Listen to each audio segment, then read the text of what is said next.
Welcome to the Grow Your Business and Grow Your Wealth podcast with Gary Helt. Gary is an expert in helping business owners put together a plan that will provide a better future for their businesses, themselves, and their families. On the podcast, Gary interviews other professionals who share his vision, and together they share secrets and strategies any business owner can use to build a better financial foundation for your business and your life. Hey, welcome back to the podcast. This week, my guest is Justin Brennan, and he is the founder and CEO of the Brennan Pohl Capital Group, where he's helped more than 4,300 aspiring investors buy their first or next apartment building, often partnering with them directly through his $25 million real estate fund. Justin's mission is to combine faith, mindset, and financial strategies to help others build lasting wealth and freedom through real estate. Welcome, Justin. There you go. Hi, Gary. How are you, man? Thanks for having me on. Great. So, Justin, give us your background. You didn't just start, boom, okay, here I'm doing apartments. Give us your background. Yeah, I mean, the story is a fair one. I guess I'm third generation in real estate per se, but we didn't grow up wealthy. I grew up learning initially probably from my grandmother. God bless her soul. She was 91 years old before she passed, but all the way up until the day she passed, she was driving around in her little S10 Chevy truck, collecting rent from her tenants. Right. And she'd kind of built her own little personal portfolio, nothing mega, but it was enough for her. And so I saw a little bit of that, which was the slow and steady game. Mm-hmm. And then my dad, kind of the second generation beyond my grandmother's, he, had a tough upbringing per se, because his dad died when he was 3. That was my grandmother's husband. And then his stepdad was really not a good stepdad and was abusive verbally, physically, all of that stuff. And, so my dad kind of grew up with a decent amount of anger. He went off to Vietnam. He was supposed to be the driver, that he the driver of all the admirals, like the cushy job. And then he gets over there and they say, no, dude, you're going left, not right. Oh. And he becomes a door gunner in the helicopters. And the lifespan was 7 days. Yeah. The average lifespan for a door gunner was 7 days in Vietnam in the helicopters, because they would go down in the paddies, right, and get shot up and party's over. So he never really made a lot of friends over there, but he kind of jokes sometimes. He'd never really talk about it, but occasionally he says, Justin, you and your brother and everybody, you guys were about, a quarter of an inch from never being born. Right. And because they would always sit on bulletproof vests. Mm-hmm. And like one day he explains they went down in a paddy field and they got shot up from underneath, comes through the helicopter, kills the gunner on the other side, kills the co-pilot, wounds the pilot, and stops, because my dad would always sit on 3 bulletproof vests, not 1. And it came through all the vests except the last one, quarter of an inch. Wow. So he says, you were that close, my son. Wow. That close. Wow. I know, right? Yeah. Puts perspective pretty quick. Yes, it does. So he comes home from Vietnam and gets into real estate. Starts with a real estate broker's license, hates sales, and says, I want to start building some stuff, and starts doing like a home here, home there. And then says, I want to build bigger stuff. I don't want to do small. So he gets into mini subdivisions where he's building 5, 6, 10 homes at a time. And then says, hey, I want to go bigger. I don't know if you've read that book by Ed Milet called The Power of One More. I don't know if you've heard of that book or anything. I've heard of it. Great book if anybody wants to read it. But The Power of One More. And the whole purpose behind it is you kind of have this transitional character in every family. Mm-hmm. And maybe that person's you, right? Maybe you've already had it. For us, it was our dad. And he was the guy that made it big, right? 0 to hero, because completely self-made. Taught my brother and I, my sister, the value of a dollar, value of hard work, the value of the grind. Like I said, we didn't grow up with a trust fund. Grew up in a little 3-bedroom, 2-bath house. But then my dad started to make some money, so we upgraded, made some more money, upgraded. And he had that 0 to hero journey of going from doing little homes to doing massive, 200-300 unit condo complexes and apartment complexes and 100 home subdivisions and all this like big stuff, and made a ton of money. But he was never like formally educated in how to like preserve money. So he lost, pretty much mimicked real estate cycles. Oh yeah, yeah. Right, mimicked real estate cycles. And because he always built and sold, right? Never built and held, or never bought and held. It was always build and buy and sell, build and buy and sell. And so you'd make a bunch of money, lose a bunch of money, and mimic real estate cycles. So he made it through like 3 different big cycles. And then the 4th one came, and that was the financial crisis of 08. And he was right in the middle of construction of a bunch of projects. I'll never forget it. It was April 8th, 2008. And I want to say it was right around 8 something in the morning, like 8:30 in the morning. Wow. And he walks into my office, closes the door, sits down at my desk because I was working for him at that time, and proceeds to tell me that the banks just called and they've decided they're going to shut down all the construction loans that we had. They were like, we're moving, we're building stuff, like we're right in the middle of it. And he proceeds to tell them like, well, you guys can't do that. And I said the same thing. I'm like, well, they can't just do that. And he said, yeah, I told them that too. And they responded with, we don't care, sue us. Wow. Everybody's getting in their corners, right? Put your boxing gloves on. Everybody's going down. So let's rock and roll, basically. Right. And that was the beginning of the end, because everything imploded after that. I mean, because we had, certain amount of money, this and that, but you bleed through that pretty quickly. And then when you have all these deals start to shut down, all the cash flow dries up. Right. So it has to basically consolidate the companies and files a massive $60 million bankruptcy. Wow. Yeah. Wow. That's it's very sobering. I mean, even though it wasn't my BK, yeah, watching your family go through that, it clearly, had an eye-opening moment. And not really his fault. I mean, he was doing everything right. I mean, other than probably being over leveraged per se. And like I said, never building or buying and holding for cash flow. He was always building and selling. So you can get caught. Oh yeah. Right. You can get caught. And that was the moment he got caught. And it was too violent of a downturn for him to catch it. So it's like catching a falling knife. Right. And so, yeah, we consolidated his companies. He had to go through that. I became, at that time, because development shut down. So it's kind of positive or negative side of real estate. And I had the opportunity at that time to go work for an asset management company who was handling all of the REOs and foreclosures for a lot of the major banks around the U.S. Okay. So Chase, Fannie Mae, EMC, B of A, Countrywide, Yeah. WAMU, right? All of these players at that time. And we were handling all the foreclosures, the REOs, and putting them together, managing them, cash for keys, evictions, getting them ready, giving them to the realtors, putting them on the market. I mean, pretty much straight out of the movie, The Big Short. Did that for about 2 years. Then saw the market shifting to short sales versus foreclosures.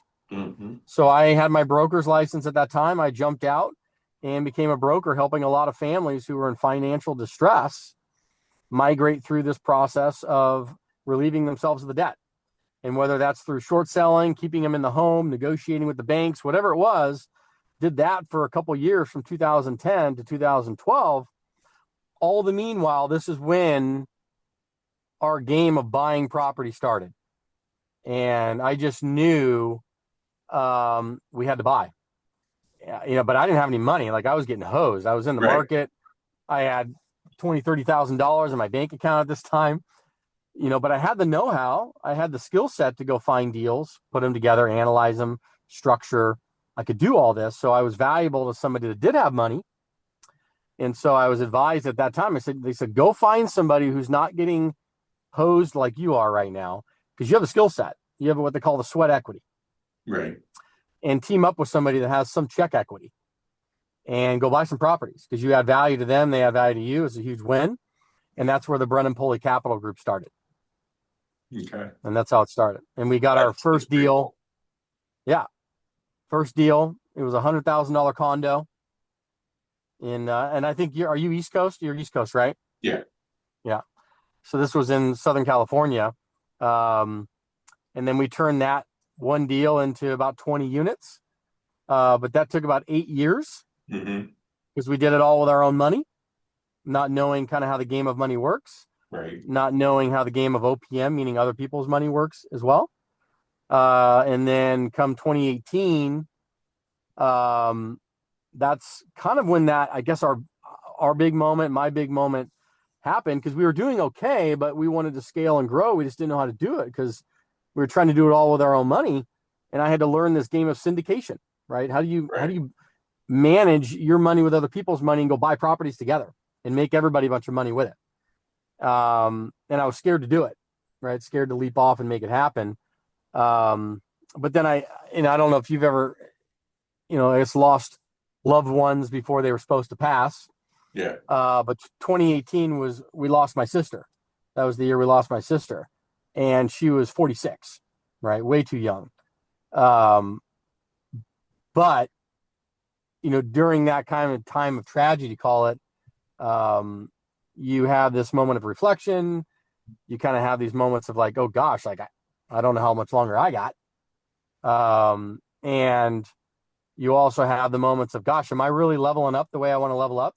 Yeah. Am I playing small ball? Am I too chicken, to go do the things I really want to do? And so that happened to me. And then that started me wanting to learn syndication, other people's money, apartment, big deals, all this stuff. And we did it, and I learned it, and I dug in. And then that's when we kind of began to grew, I should say, from 20 units to over 1,200 units, and go from, say, $3 million in assets to over 200 million in assets. Right. And that literally happened in 3 years. Wow. And it was all because I learned the game of, how do I package some of our money, bring in other people with us, and let's go to the moon. And that was it. Now, that's my story in a nutshell. when you're doing that and you're putting these deals together and stuff, and you're using, investing with other people, what are the size of the packages that you're putting together? What do people need to come to the table with to be a player with you? Yeah, we started out, our first kind of syndicated apartment deal was a 27 unit in Kansas City, Missouri, in the Midwest, where our dollar could go farther. And we were raising money at clips of $25,000 a pop. So somebody could come into that deal as a limited partner, a passive investor, earn 14 to 20% a year on their money, and then get massive tax write-offs through bonus depreciation, and own the building with us and rock and roll. And that deal did very well. And then we led to another deal that was like 31 units. And then now we had a little bit of resume under our belt. So we started to go a little larger, went into like an 80 unit, then 100 unit, then 200 unit, then, just keep moving, because now we started with a, smaller, where we were new, never done it before. And then now you get a little track record, and you can go. Right. So even now today, is somebody able to get in with you guys for 25,000, or do you have a higher minimum now? Yeah, I mean, it's technically 50 now, 50, but that's the minimum in. But we could do 25,000. We can always take less per se, but most of the deals now we do with accredited investors only. Okay. And so there's 5 points for that. I was going to say, can you tell the listeners what the accredited investor means? Because lots of times people think they understand, but they really don't. Yeah, so you got correct me if I'm wrong, I may butcher this, but $1 million net worth, not including your primary residence. And that's individual, joint. You could be making a certain amount of money or more if you're filing jointly with husband, wife, or spouse. You have to have had some experience in these types of deals before, securities they call them. There's a couple loopholes in there too. That's gray area where you may not meet certain net worth or cash flow income requirements, but you've been around these types of investments long enough to where you can understand them. Right. The whole purpose of having these parameters in place, and the SEC, by the way, has guidelines, which is why this goes down like this, so investors are protected. Right. So that way you don't just have some ho-bunk investor guy coming in and running a Ponzi scheme and taking grandma's last 50 grand. Right. So they want certain guidelines in there to protect, some novice investor from getting hosed. And that's fair enough, right? It makes sense. Yeah. 100%. In going through, taking a step back here and going through, when you first got started, and like you said, it's like, hey, you started off with that first condo in Southern California and kind of worked your way from there. So I'm going to say the average investor that maybe wants to get started in the real estate game, but they still have that full-time job, like you said earlier, is passive income. So it's kind of, hey, that my money's making me money while I sleep is basically, how I always say passive income is. What advice would you have for somebody who's just getting started with this? Yeah. So I get this question all the time. Great question. It depends on, hey, do you want to actively do this? Meaning you want to own it and run it and control it and be the head honcho. So that is what's called the general partner, where you're finding them, you're putting them together, like you're doing that. And for that, just FYI, your annualized returns as a general partner are going to be somewhere between 35 to 55% a year.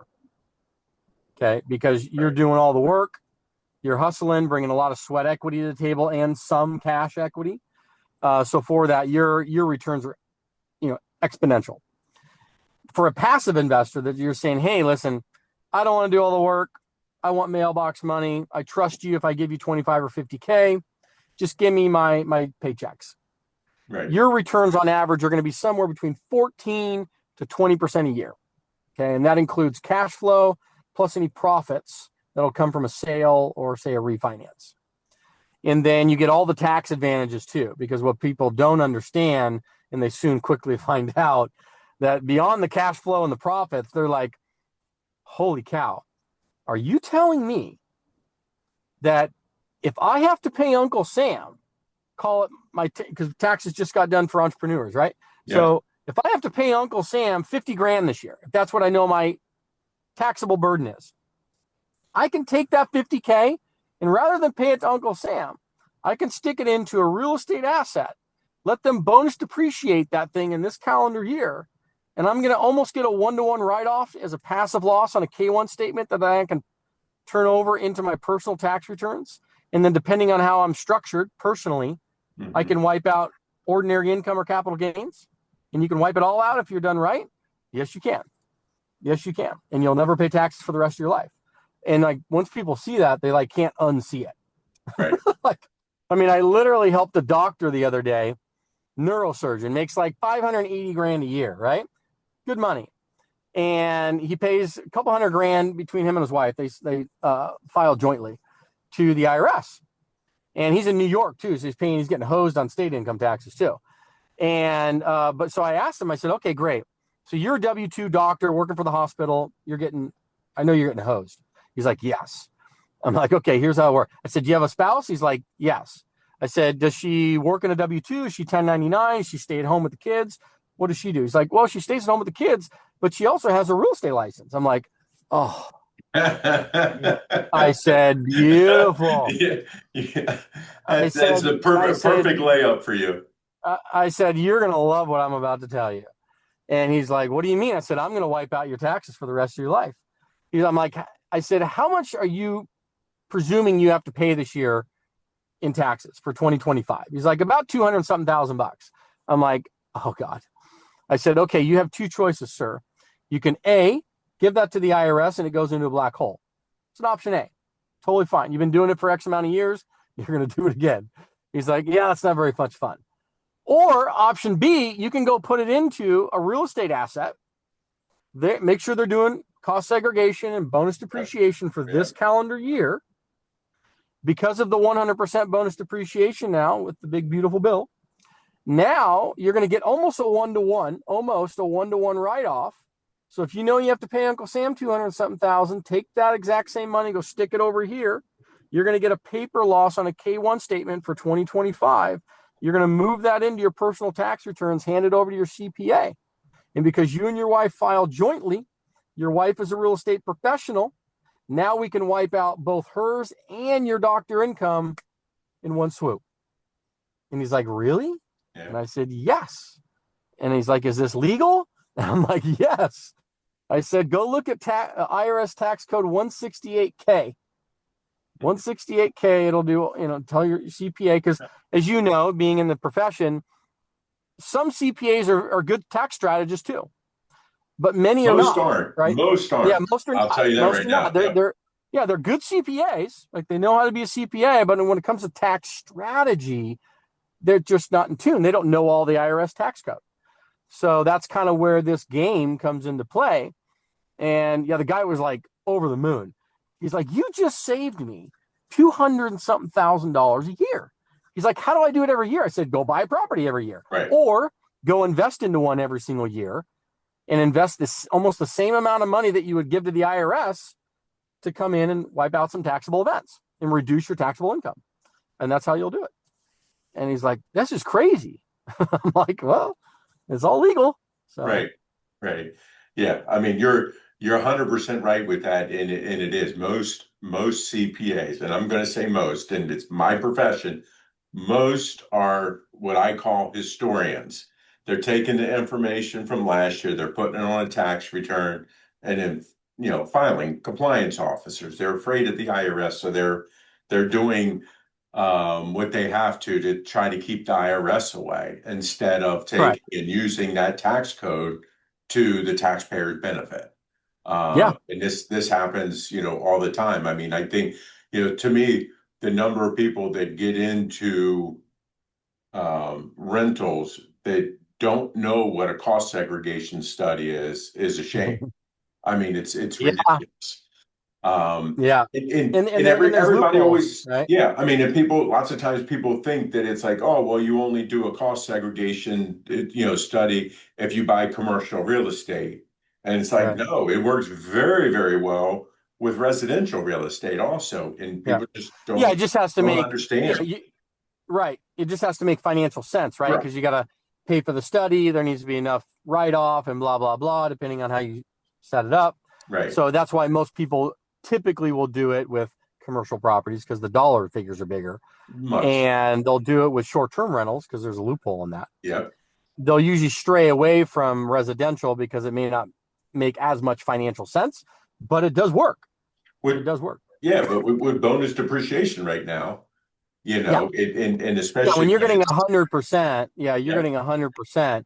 And so your listeners listening to this, prior to the most recent big beautiful bill restructure, it was, I think, down to 60 something percent. Yeah, this year it would have been 40. Right. So if they were to, you understand, so everybody understands how this works. If you go buy a property, you get what's called a cost segregation study done. This costs a few $1,000s depending on the property. There's a company that'll do this. That report goes to the CPA. The CPA will use that to give you this accelerated depreciation. So rather than writing off a property, normal depreciations, I think it's 27 and a half years for residential. I think 37 and some change 39. 39 for commercial. You're accelerating that into 5 years. So you're taking all that money that you would normally get over 27 or 39 and compressing it into 5. So it accelerates the depreciation and gets you massive write-offs. That's how that game works. So, and you just repeat that every year on a new deal. Yeah.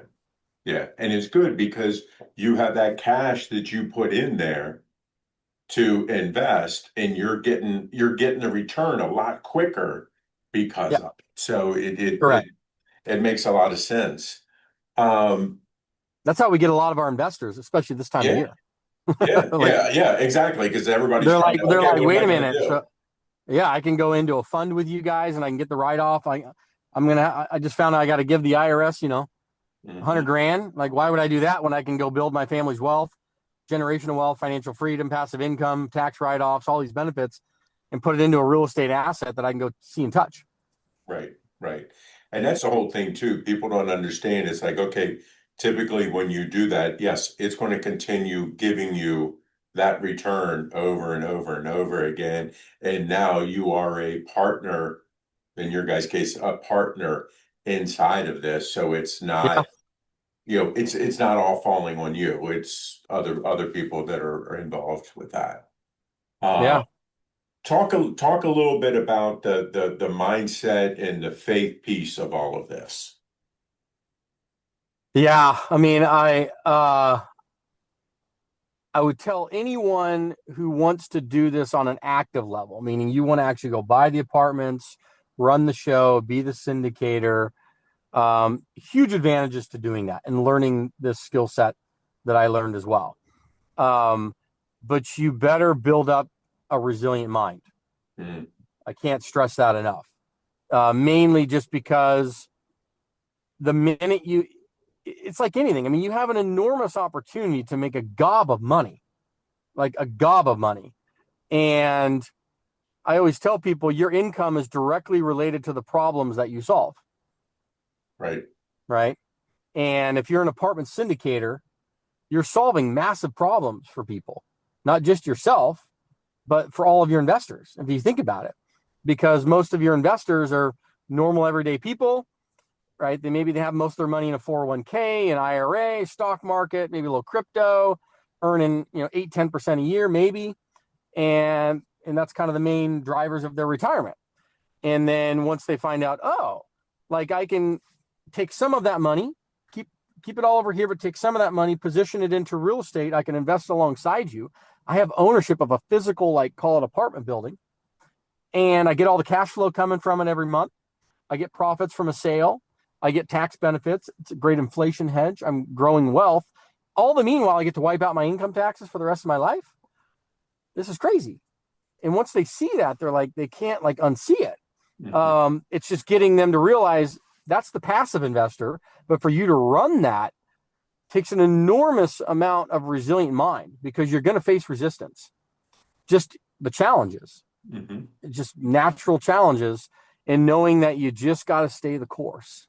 You have to build up the positive mindset, fight through negative self-talk, having faith and surrendering. There are times where you just got to sit there, man. Like it's not in your control. Right.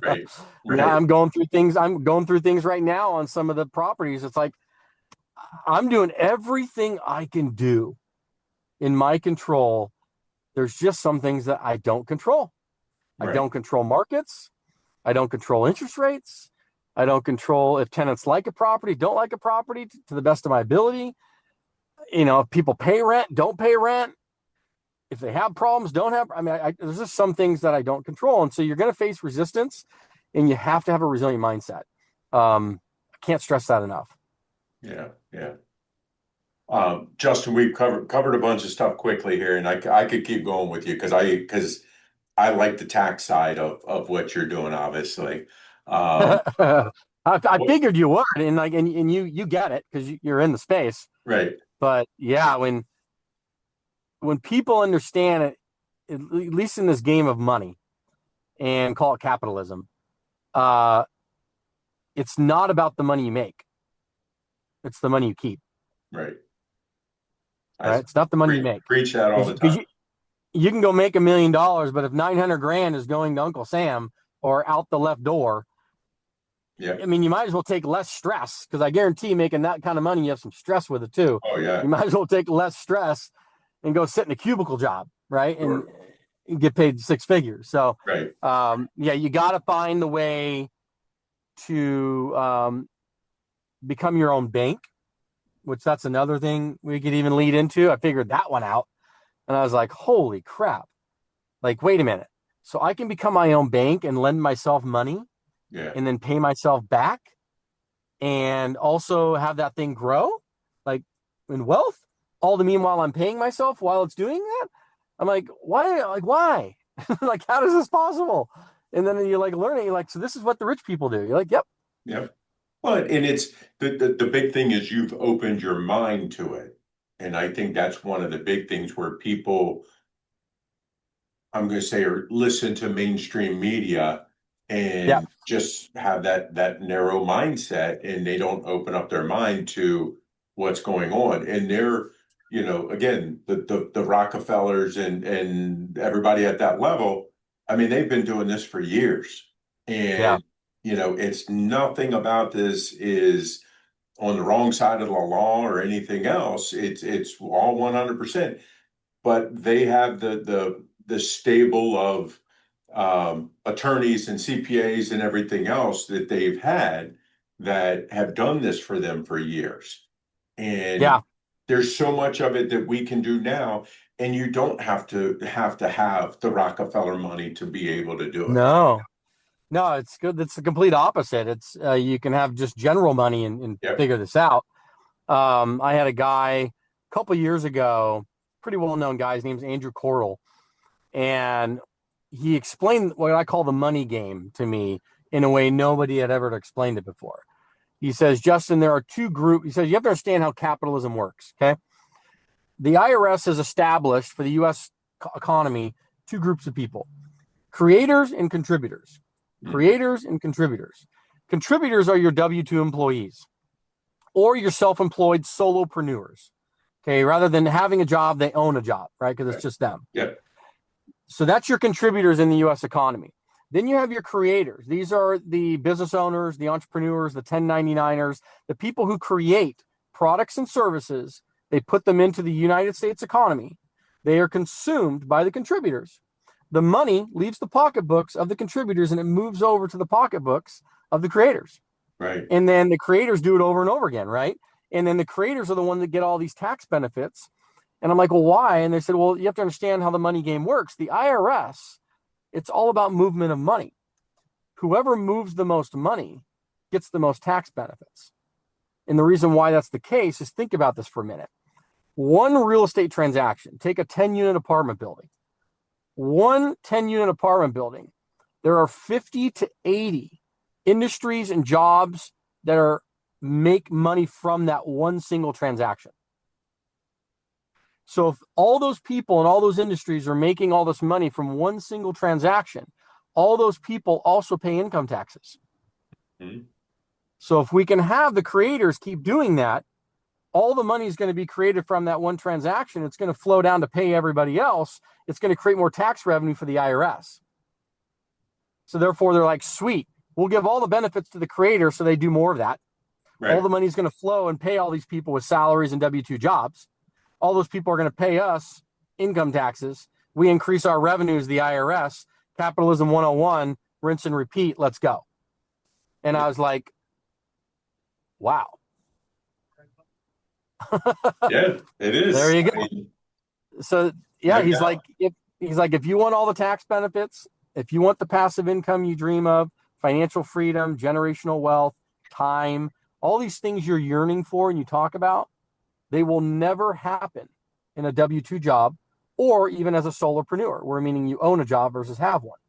Everything you're dreaming of sits in a business owner or an investor. That's right. It. And that's Robert Kiyosaki, Cash Flow Quadrants 101. Yeah, 100%. And that like opened my eyes to go like, okay, I got it. So you're telling me I need to be a creator? He's like, yep.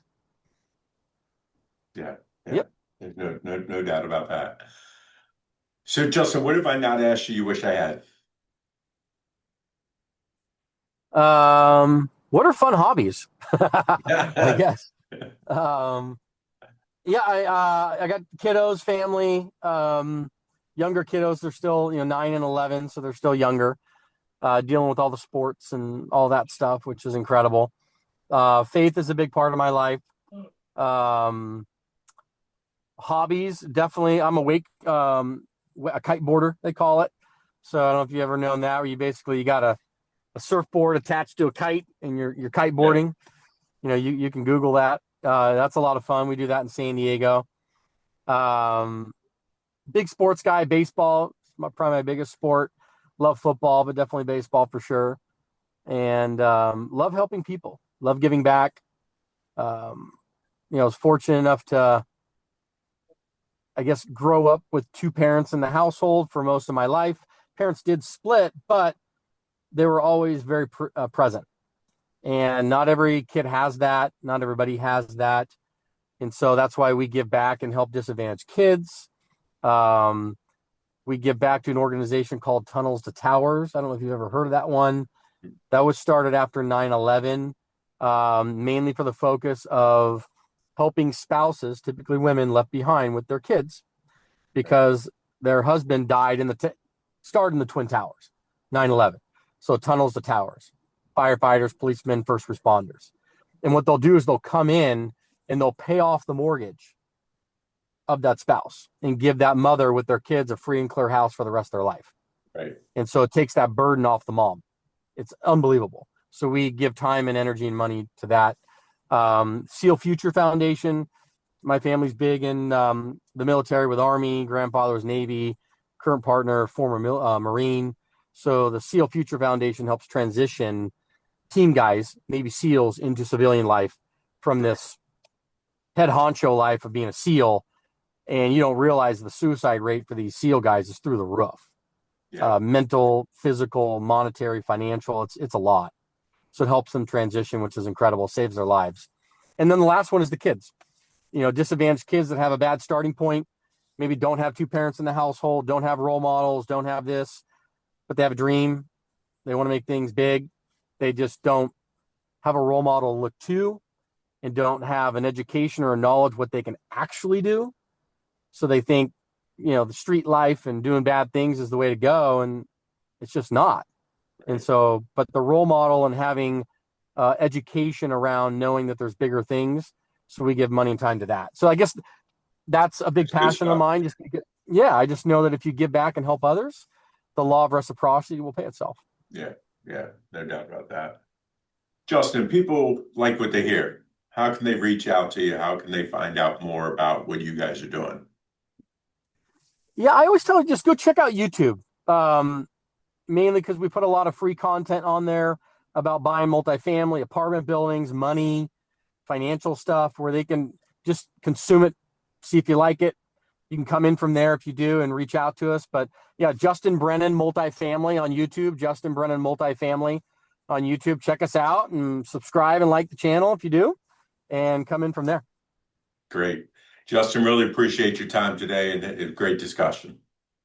Yeah, you bet. Thanks for your time. Appreciate it, Gary. Sure. Hey, this week my guest was Justin Brennan, and he is the founder and CEO of the Brennan Pohl Capital Group, and I'll see you guys next week.